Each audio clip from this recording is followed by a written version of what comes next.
Production funding for Ruckus has been provided by Fred and Lou Hartwig and viewers like you.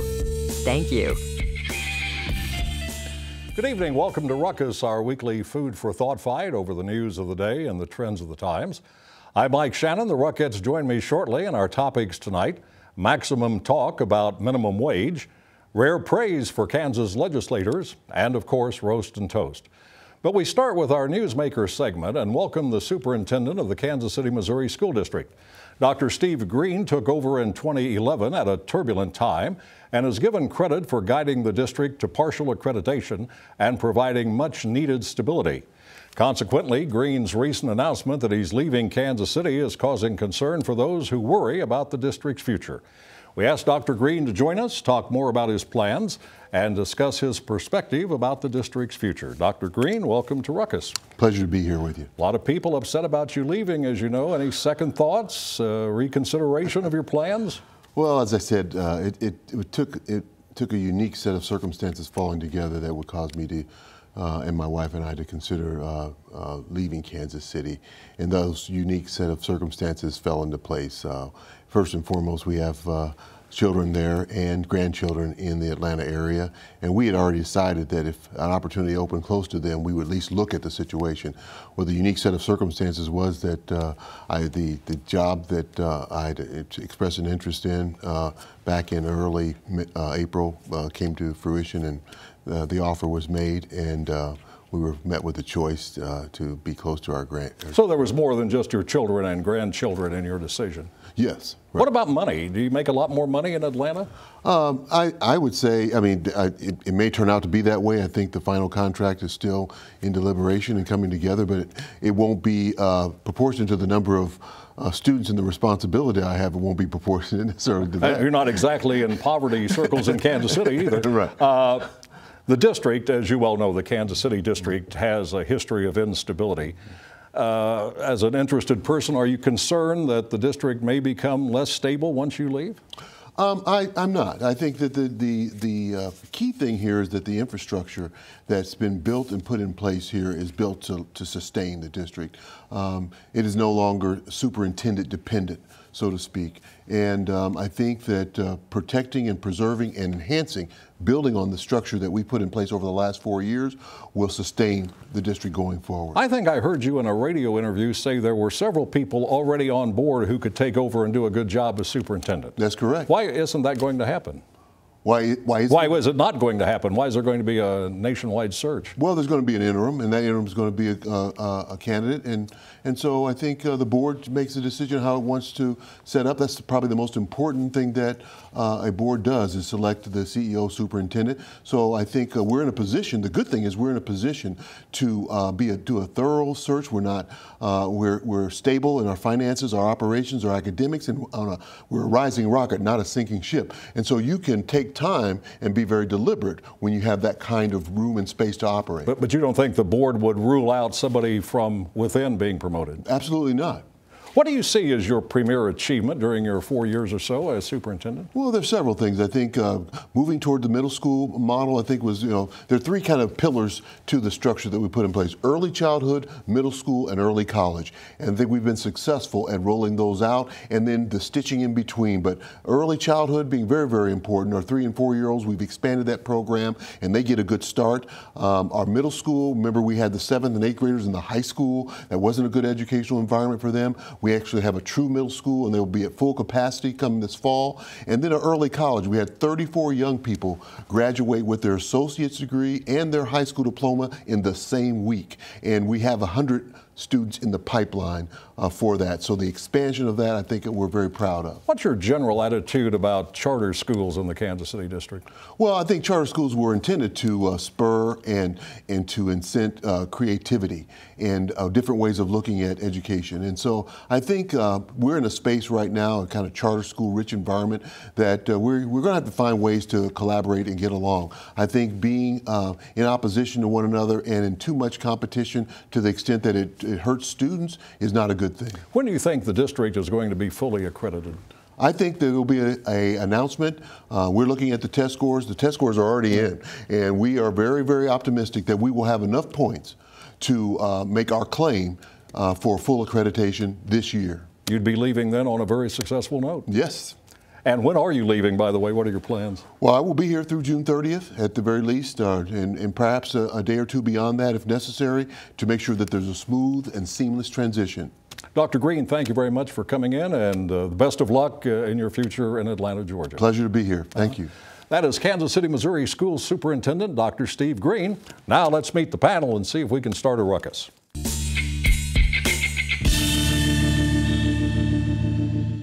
Steve Rose is a Kansas City Star columnist and Johnson County civic leader. Gwen Grant is president and CEO of the Urban League in Kansas City. Patrick McInerney is a former prosecutor and now in private practice at Denton's. And Winnie Kozad is president of the Kozad Company, a government relations firm. Well, let's follow up on my interview with Dr. Green. In a surprise move, Green announced his resignation a couple of weeks ago, saying he was taking a job as a superintendent in Atlanta, Georgia. Green claims the main reason is family. 2 children and 3 grandchildren are residents of that area. Apparently, it will take a while before Green's successor is selected, and there are fears the district could again become less stable. Historically, this is a district that has not always fared well with its superintendents. Question, has the district reached a point where patrons can expect a smooth transition and continued improvement? Let's start with Gwen. Well, smooth transition, yes. The board made a decision last night to appoint Al Tunis as the interim superintendent, and he's an internal candidate. So certainly this transition will be smooth. Now, I would challenge the question about progress. It's about how you view progress. And so, you know, if the primary goal is to educate children, then I would say that we haven't had any progress that's measurable, that is worthy of praise and celebration. We've had progress. It's been somewhat static in some areas. If you look closely at the test scores, you see they tend to ebb and flow a few points here or there in all of those categories. So, you know, I want to hold the district accountable to higher outcomes for our students. When you have 77% of the students who are not performing at proficiency levels in any of their key result areas of math, language arts, science, and reading, that's unfortunate. And 88% of African American students are below proficiency in all of those categories in this district. So progress to me should have a much higher bar. Well, Gwen, we just heard Superintendent Green say the district was poised to have full accreditation. How can that happen without academic progress? That's a great question. Can it happen without academic progress? Yes, it can. And that's the unfortunate situation here. That's a great question, Mike. It can happen. You can be accredited with the way the MSIP or the Missouri School Improvement Formula works. You get credit, you get points for a lot of things other than academic achievement. So when you pile that all up, you can get accredited. But if you look at the test scores and you look at achievement, if you look at ACT outcomes, our children are not being educated. And we should really be alarmed about that and really start talking about real progress. So what's key in the process to addressing that? Well, we've got to have a superintendent who's focusing more on academic achievement than decorum. They get along down there. I think that's great. I think Dr. Green is a nice person, and the board members are good people. They all have, their hearts are in the right place. But at the end of the day, the children are not being educated. So it sounds like it's got to be external, at least from where you sit. Yeah, I mean, the community has to step up and demand better for these children, and then they need to hire someone who can come in. Well, does there have to be a nationwide search, Steve? Well, yeah, they probably need to go all over the world, because this is not a job that people stay in, and it's a very unfortunate situation. We've had Green could have stayed for as long as he wanted, apparently. Yeah, but apparently he didn't want to stay, and I think the reason is, aside from his family and a humongous raise, is that he is at a district that has only got about 14,500 students. It's got to be one of the smallest urban districts in the country. Therefore, it's a stepping stone. Nobody's going to stay here very long, because as soon as they get anything under their belt at all, somebody's going to grab them, pay them more money, and off they go. Well, and that's what we've seen over and over and over again. Can you incentivize along the way to try to keep people here? Because I got the sense that he was hitting a stride that needed to be hit. I saw a lot of collaboration. The City Year project was kind of a big deal, and I thought it kind of showed his chops when it came to community relations. So can you well, incentivize that's that? the thing. Everybody's talking about community relations and getting along with other superintendents, and nobody's talking about educating children. Amen. Why are our kids failing? That's what we should be talking about. But one doesn't happen without the other. Woody, there was a time. But the priority needs to be academic achievement. Woody, there was a time not long ago we were sitting here talking about the possibility of the state taking over the Kansas City, Missouri district. Has that threat now disappeared? Pretty much. The state doesn't want to do that. They tried it in St. Louis, didn't work out well. They found out they don't know how to run a district, which then raises the question, why are they in charge of telling other people how to do something they don't know how to do? Look, this is second week in a row this has happened. It's got to stop. I'm in agreement with Gwen. Again. The MSIP program has all these elements that toward accreditation. Now, what is that? The Missouri School Improvement Program. Okay. That DESE imposes on the districts, and so you're accredited, provisionally accredited, non-accredited. How do you get there? Well, a number of the categories they measure don't have anything to do with academic progress. Some of them have to do with it, but they're effort-based. Do you have a person hired into this position? And then you have a couple of categories that actually measure academic progress. And if that's the way you get accredited, the accreditation system doesn't tell you. And the area that measures academic progress is the one where we have the very low numbers in Kansas City, Absolutely, Missouri. absolutely. There are other things like showing up on time, attendance records, that sort of thing. Attendance, you can improve clean fingernails, staffing, professional development. Well, now, Mike, but really. But the important Parts of thing it are is almost that bad. when you're in a point system like that and you know how to play the numbers, you can do that. You can get accredited. So if suddenly we have an announcement that the Kansas City, Missouri School District is now fully accredited by the state, that's not an overwhelming reason for joy. Well, here's the other thing. If you look at the history of this district, it has been accredited, unaccredited, accredited, unaccredited. It has a pattern, a historical pattern of being accredited for a few years and then unaccredited or provisionally accredited. But if you look at one thing that remains constant, is kids are not being educated. All right, let's wrap it up by saying if F is complete failure and A, a total success, give Superintendent Green a grade on his tenure. Well, you have to give him at least a B because the district probably is going to get back its accreditation. So, you got to get, he was the captain of the ship when that occurred, and so he gets a B. Gwen? D. And On the Patrick? D. Woody? C minus. I'm kinder than Gwen. No, I give, high bar. I want to see academic achievement. All right, we'll move on. Calls for a Kansas City, Missouri government-dictated minimum wage are being heard loud and clear by Mayor Sly James. James and other council members persuaded civil rights leaders to back off plans to put a $15 an hour measure on the August 4th ballot. The group had collected enough signatures through the initiative petition process to force a public vote. The mayor pledges that he will work to increase the wage and promises council action by mid-July. The battle is taking place while debate continues over whether state law does now or soon will preclude cities from taking such action. As the story continues, who and what do we need to be watching? Let's start with Patrick's. Well, I think first we need to be watching the council, and we need to be watching whatever group the mayor compiles to talk about this issue, because policy by panic stinks, and policy made in panic situations never works out. So, and this is not a situation where the perfect is the enemy of the good either. This has to be a deliberative process, because I think that, and I think we've seen, the collateral consequences around raising a minimum wage, depending on how much it's raised, have got to be considered. And we sit in a situation, we sit geographically across a line that potentially, you're killing me by nodding here. we sit across a line, and it may be an open field day for Kansas if there are employment ramifications. So does it need to be raised? Absolutely. Does that process need to be deliberative, and does it need to be comprehensive? Absolutely. Well, there's no time for it to be deliberative. They've got to do this before August, as you well know, because the state law after that is not going to make it possible. So they're going to do what they normally would do in a year or two, they're going to do in about a month. So it's not going to be deliberative. It beats the 10 days that they were looking at. I like So- Dave Helling's column on Tuesday yeah. because, you know, if we're going to deliberate this, then we should deliberate the downtown hotel because that's an important decision that's going to tie up tax dollars for more than 20 years. So if we can rush that decision, why can't we speed up a decision to lift people out of poverty at the same Couldn't time? the mayor say we've talked about this hotel for decades and we've talked about this plan for a couple of years? And well, you know, he could say that, but I agree with Dave. I'm going to stick to that because we're talking about a political process here.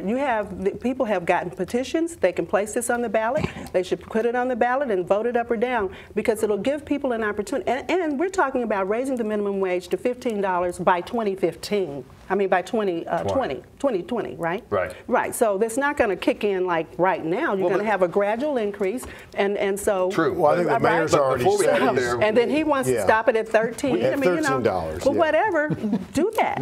No matter what the raise is, I mean, we have to figure out whether a raise is going to wind up kicking people out of other benefits. It's easy for us to be patient about that because we don't worry about them. We like don't Steve have said, to put food on our patience is table. relative here, and we've got a finite window. I just think what he did last week, pushing it off, we need to have more advocates for the Why did the poor. mayor, do you think, would he guarantee there'd be an increase or at least a vote on an increase? Well, because if they're going to put it on the he ballot, he if says he doesn't, favors it's it. going on the ballot and it's going to get passed at a level and that's not going to work.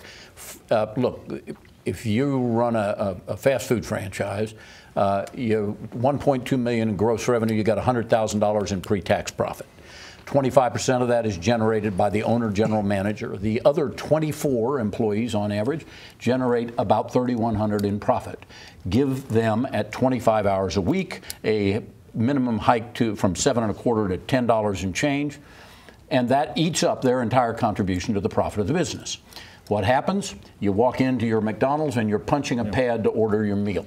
You have moved jobs from here to China, Korea, and Silicon Valley. This is deja vu all over again. I mean, that is always, always, always the argument that prices are going to skyrocket, people are going to be laid off. No, the argument is people are going to be laid off. You've got to raise It does the happen. minimum But Patrick, you were It does happen. doesn't If you happen. do it in San Francisco with 4.7% unemployment, you don't have a problem. Do it in North Dakota where the entry level is $12,000 is not a problem. Do it in Kansas City, Missouri between Lee Summit and Overland Park and you'll have a problem. It needs to be done city by city, state by state, based on that economy. And we need to make a decision in Kansas City that's good for Kansas Cityans. And we need to Patrick was making the very point that you're in a metropolitan area with like two it or not, states. we've got snipers right across the state line. And I think we've got to think about that because if the dynamic is that it's... what about, think of it the other Johnson way. County, Perhaps I think if we have a Johnson higher County minimum thinks it's a wage, great more thing. people will want to live in Kansas City. Perhaps it'll draw people to Kansas Steve, City. you're saying who Johnson want to be County in would this like city. to see this increase be granted. Yeah, and I must tell you, I'm a free enterprise guy. I'm not opposed to increasing the minimum wage.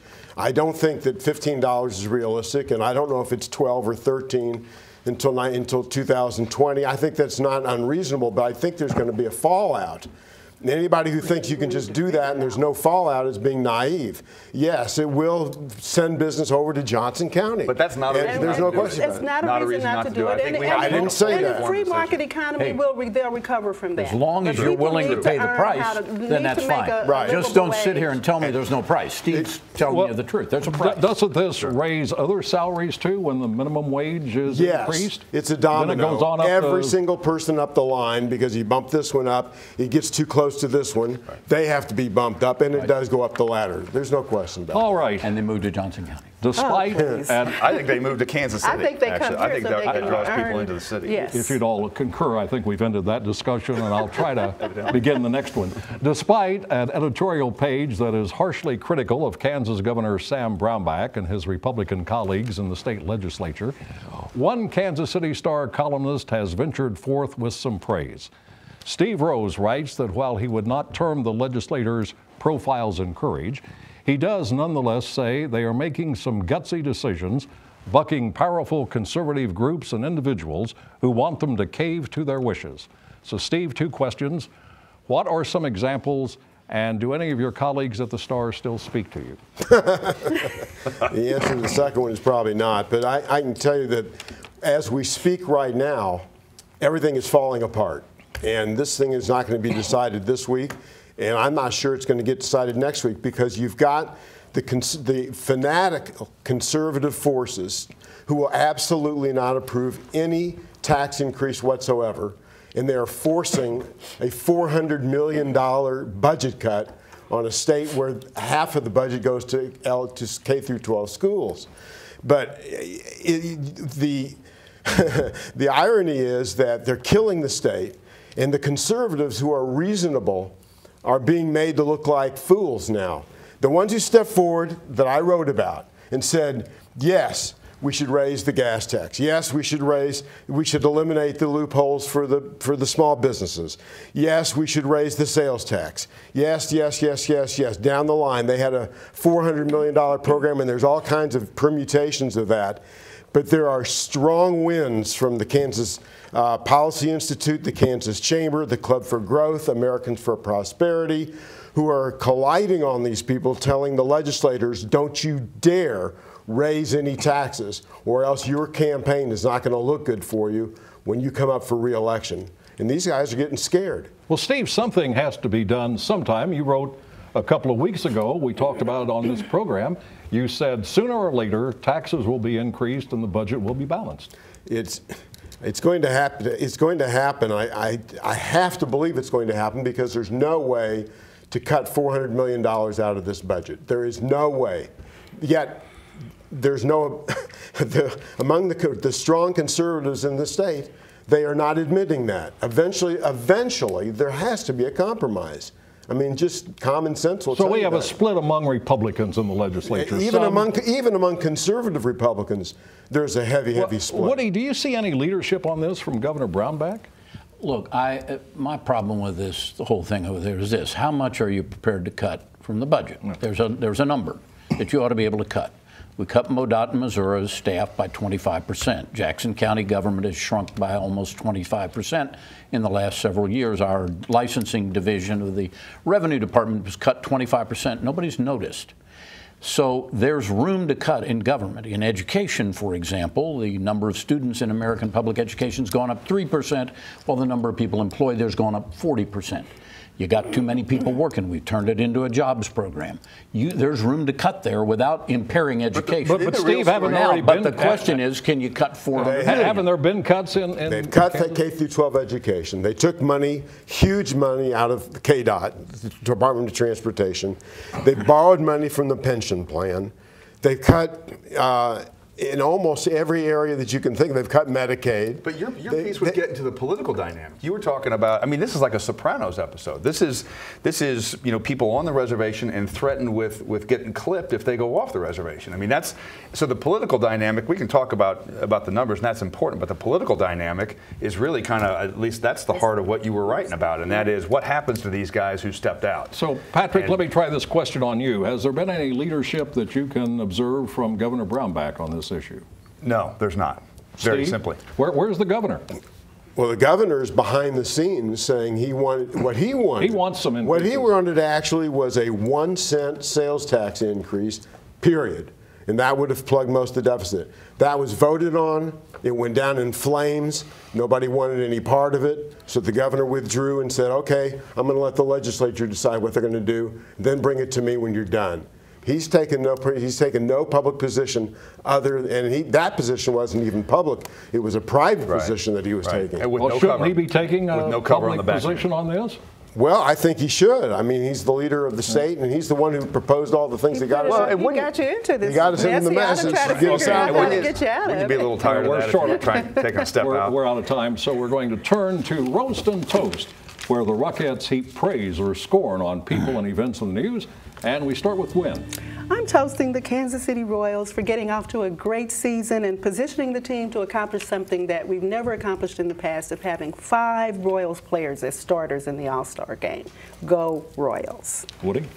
I'm roasting Rand Paul, but not him alone. The debate over what to do in the Middle East has descended into a blame game, and Rand Paul thinks that ISIS is the result of hawks in the Republican Party. Look, there's plenty of blame to go around. George Bush was too anxious to get into a war in Iraq, and Barack Obama was too anxious to get out in too big a hurry. And the result of that is ISIS. And that's foreign policy by presidential preconception. That would be what Rand Paul wants to bring us more of. We're looking for somebody who's firm but prudent and who doesn't have a lot of preconceptions about what we're going to do there. But let's stop with this guy caused all of this. We all got together to cause this mess. Steve Rose, he's the guy who can fix it.